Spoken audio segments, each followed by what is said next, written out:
Good evening. Low-flying fighter jets over the sky in Connecticut. It had a lot of folks talking. It was enough to cause worry and curiosity. News Channel 8 received dozens of phone calls about the situation, wondering where the jets were coming from and why they were flying so low.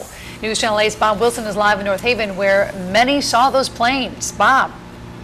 A lot of people saw them, and in this post-9/11 world, a lot of people were wondering what the low-flying jet was doing. It was flying so low, so loud, it just made a loud whoosh as it went overhead for 25 minutes.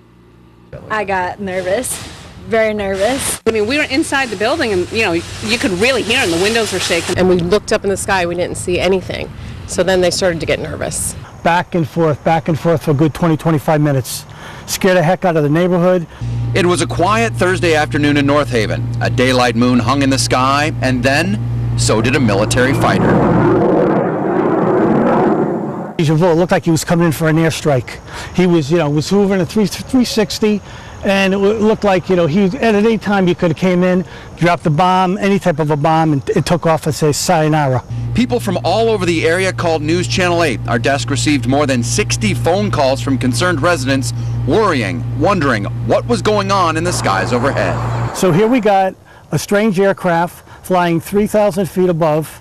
Nobody knows what it's doing. Now, not only are there reports here in North Haven, but Wallingford, Middletown, as far up as Hartford. People want to know, where did it come from? What was it doing circling overhead? There were even businesses, people in banks running out to see that jet fighter overhead. The building was shaking and everything. We heard it go around like once or twice, and my business partner and my son went outside to look.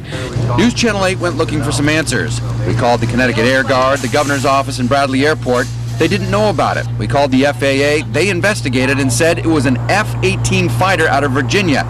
They were on a legal training mission, and they did not notify the FAA like they normally do. The point being, I called Washington, D.C. There's not a hotline. There's nothing to help anybody else. A lot of startled people this afternoon. Now, the FAA says, interestingly enough, these are fairly common. Matter of fact, they're saying tonight that these are routine. They go all the way from Virginia, all up and down the coast, all the way to Connecticut, back and forth. They say somehow this one slipped through the crack and they weren't notified. I'm Bob Wilson reporting live in North Haven, News Channel 8.